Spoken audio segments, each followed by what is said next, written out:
pull a scheme. I'm about to pull a scheme. I'm just a nigga with a dream. I'm motherfucking dream. I gotta feed the team. Gotta eat. And have a drip in insulin. I gotta go. I know some niggas tryna find some answers with the pole. I know deep down I probably got some haters that I know. So I'll be keeping my success on the low. I'll be keeping my success on the low. I'm not looking for no peace when I be on the road. So I gotta keep the peace when I be on the road. You know this not no Jesus peace. Sometimes I feel like Jesus. I try to talk to God and then he sent me to my demons. Just had to walk through them, make a few bands when I talk to them. These niggas ain't real, they cartoon. This not the playground, this not the place to play around. I stopped in Duval and I heard them bust the K rounds. I know somebody got popped. I need that check shit, I might sue you, still my walk. This my motherfucking drip. These niggas cap, they all talk, they all talk.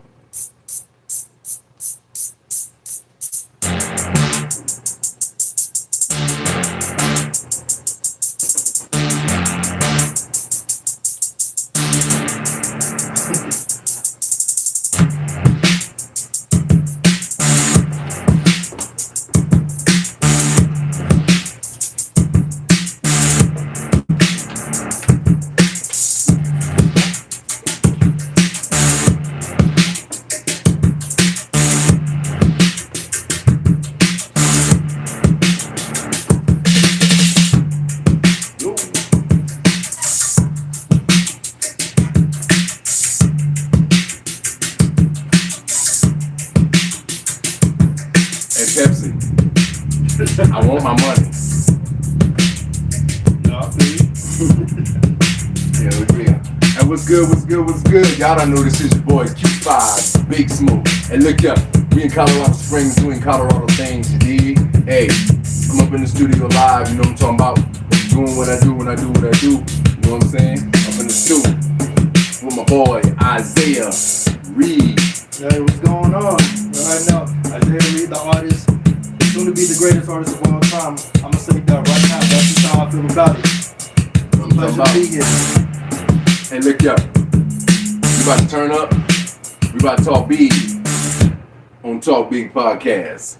And look, I'm here with my boy Lavae Reed today, man. A phenomenal artist. And I'm gonna show y'all the illustrations of his work and what he do and how he do in the next episode. So I want y'all to stay out there, look out for that right there. But hey, Isaiah, let them boys know what you about, man. Tell them what's cracking like and what you got going on. Yeah, so I've been an artist for pretty much all my life. I only started taking it seriously for maybe about like 4 or 5 years ago. But really what I'm trying to do is just make a difference in this world, try to create more understanding and peace throughout my artwork. Because, you know, if you look at my artwork, it's never just another pretty picture. You know, always got some meaning behind that. When I have people look at my work, I want them to leave with a new perspective, you know what I'm saying? So whenever they view my work, they're able to understand somebody else. Because, you know, you can have these conversations about controversial topics and stuff, but you may not even understand. You just be waiting to talk and not actually listening. But when you actually see something that's in front of you, you get yourself a new perspective. You live in a new reality with this new wisdom that you have from viewing my work. You know? Yeah. I feel with you. I feel 100%, Pimpin'. And most y'all out there don't know that I'm also an artist. You know, I don't illustrate too much of my artwork, and also kind of like what he explained it is like when you paint and you draw and you spray paint and all of the different forms of art, you're literally illustrating yourself. You're illustrating like energy. So this is what I do. I'd be like out on the street sometimes just doing some street art, painting and shit out on the street and allow people to come see me live. So what I do is I set up a couple of pieces, you know what I'm saying, at least about 5 to 10 pieces out there live. And then I get the canvas and I be out there, boom, boom, boom. So they be coming, right? And I be standing there painting and they right behind me, just looking. So I got this 5-second rule. If they staring at one piece for 5 seconds, I'll talk to you. Right, Because they're intrigued by something in that painting that they're still looking at that one piece, not just scanning all of the different paintings, because some people scan all of it, but sometimes you see people stuck. Really observing the details and because everything. Like the piece actually spoke to them. The energy and and shit. So yeah, I do that. And if they stop for 5 seconds, you know, because I'm Q5, you know what I'm talking about. So they stop for 5 seconds, that little 5 second rule. I stop and I turn around. I talk to them about the art, what I was feeling at the time, the emotion I was feeling, the expression I'm trying to convey. Let them know about the piece because I already know that person's going to buy that art already. Exactly. You know, you're just giving them reason just to be more intrigued and more invested into the work. Yeah. Because, you know, just establishing that connection. You know, that's like one of the small things I actually appreciate about being in the art community and shit. Well, just being able to have those connections and being able to vibe and being able to relate to one another. Because, you know, I feel like that's what creates true peace at the end of the day. It's just being able to relate and come to an understanding. So if somebody's just viewing my work and looking at it for a long time, because I incorporate a lot of different messages just so they can just constantly look at it. Because, you know, they have that saying that an image can tell like 1,000 words. You know what I mean? Yeah. Like I'll give y'all an example. If y'all notice this piece behind me, I don't know if y'all can see the totality of what's behind me. No, you probably can't see the whole frame. But if you can see the piece that's behind me, it's like the same type thing. Everything got a message in it. Everything I do got a message. You see the piece right there, that one waterfall, you know, it's a waterfall. There's always water in a lot of my art because I come from the water. But now there's always mountains in a lot of my art because I've been in Colorado for, you know, about 20-something years, you know what I'm talking about? Yeah, so that right there, back and forth, should I say, but in Colorado for like 20-something years, so that allowed me to like express both love for the mountains and the sea.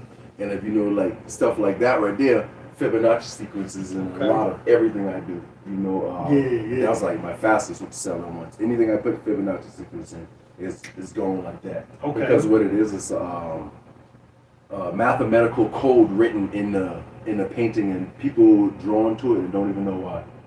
Yeah. No, I feel like that's such an interesting feeling too, because, you know, obviously I make art and stuff, but I like to go out and actually view other people's work and stuff. Yeah, me too. That's my favorite right there. I actually collect other people's work too, because it gives you the opportunity to like capture a moment in time. But I tell you one thing though, fucking Instagram and the print era now has devalued art because it's oversaturated. Back in the old school days, the only way you could get a picture of somebody is through a painting. So that's why it was so prestigious to have art, because you couldn't get a picture of things before camera and everything came out. All you got was a simple. Yeah, no, that's facts. Because, you know, when cameras came out, it really changed just the whole game. Yeah, so I see what you're talking about when it comes to that. So like right now, you got this beautiful fucking piece, you know, spent good hard-earned efforts and so on. Yeah. But then now somebody sees a nice, beautiful fucking print that they're gonna go spend $17 for or $20 for. You know what I'm talking about? So that's why like right now in regards to like making money in the art game, shit, you gotta stay ahead of the game. Not like with the times or behind the times. Definitely not behind. If you with, you can make some money. If you behind, you ain't gonna make no money. But if you ahead, you can, because you can innovate the game right now. I'll give you an example. There are no well-known artists no more. Bob Ross was the last well-known artist. In our era, in our century, you don't hear about no fucking artists that say, oh, that's so and so. Other than in our living century, Bob Ross. Nobody beyond Bob Ross. Now they got big artists that sell their art to a lot of big famous people, and they're making a lot of money off of their art, but nobody knows them. Yeah, no, I mean that's facts. I would say like the only artist that I can actually call up is probably Basquiat, because, you know, he died in like in the 90s or something. So like he was pretty recent. So he was one of those big artists, but let's see. Now you're saying that now, like being an artist that are alive right now, I can't really say that, you know, they popping like that. Think about it as even the name. If you utilize the name Basquiat, right, and you go to the average artist and you say, hey, do you know who Basquiat is? I guarantee you, 9 out of 10 won't know who the hell he is. See, I don't know about that one.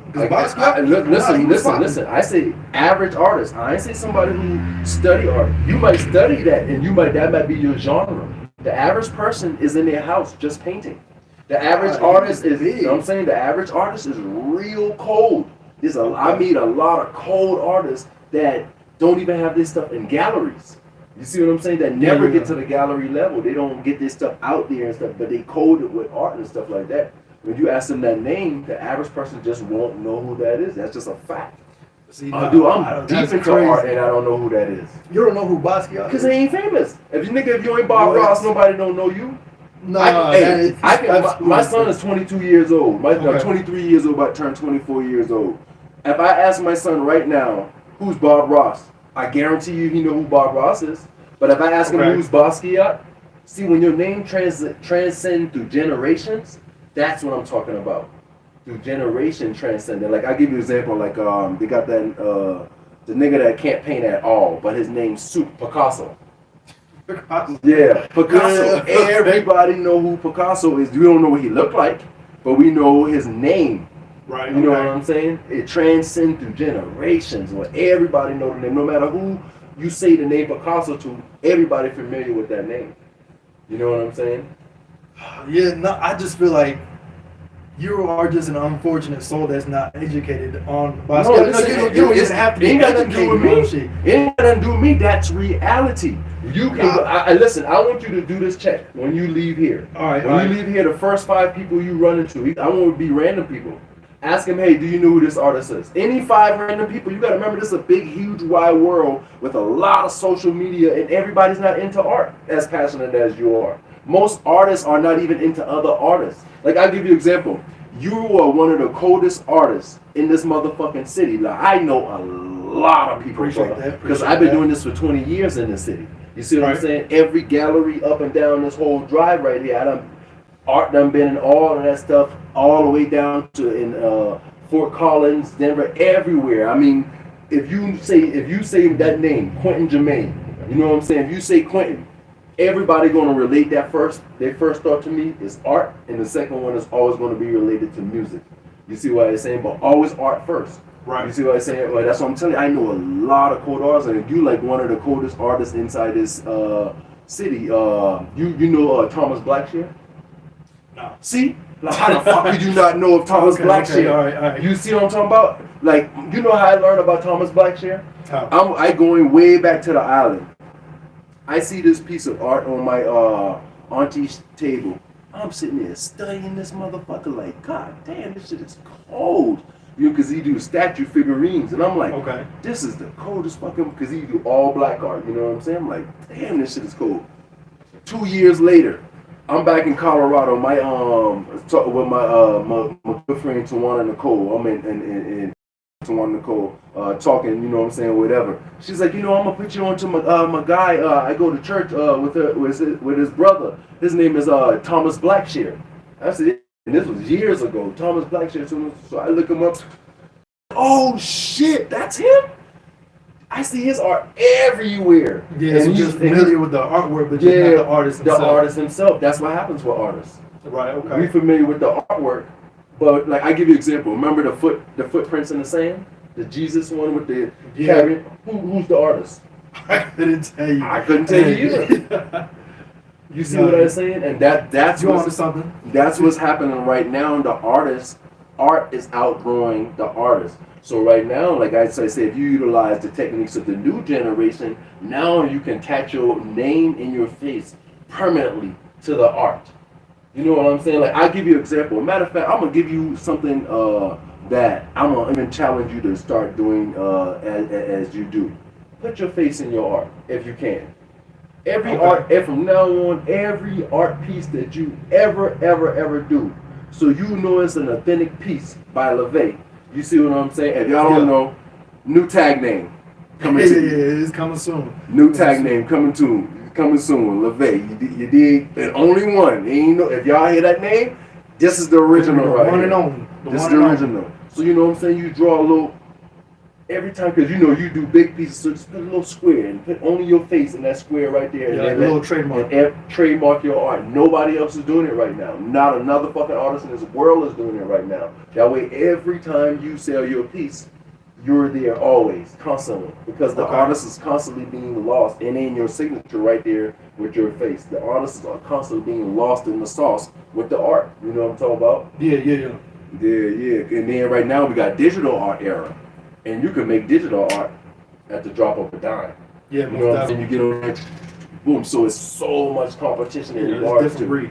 Yeah, so much competition in regards to like what we got going on and who we competing against as artists. You know what I'm saying? And for me, if you don't, I look at it like this: if you don't set yourself on a competitive mindset, you're not gonna have that grind set. No, facts. No, that's something I most definitely agree with. Because like as an artist, I look at all these other artworks and stuff. There's something I most definitely admire, but I'm always comparing myself to that artist.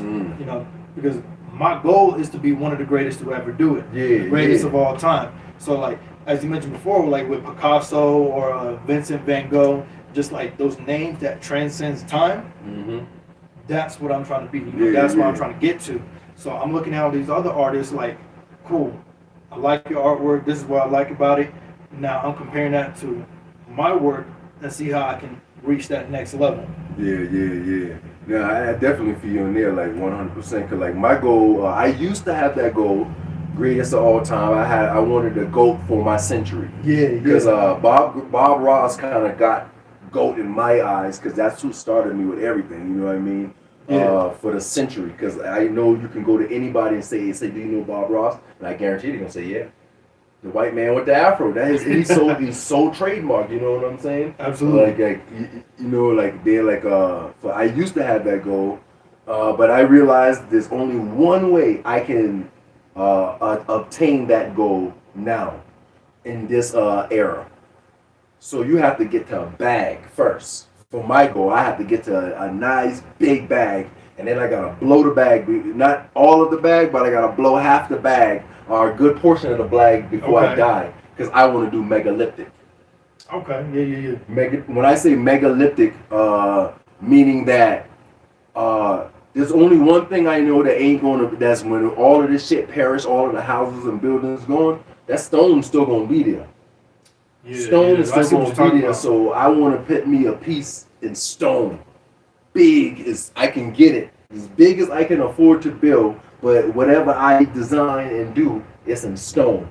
If I can get me a piece of land with a mountain face, or somebody allow me to use a mountain face where I can carve into and leave a big face or a design or whatever the idea is, that's me. The only way I'm going to leave my mark. And that's why my focus is, as far as an artist, is getting to that bag so I can do megalithic. I need to see for everybody can see, because I'm tired of making the most beautiful fucking art pieces in the world, sell that art piece, and nobody will never be able to see it again because it's in somebody's house.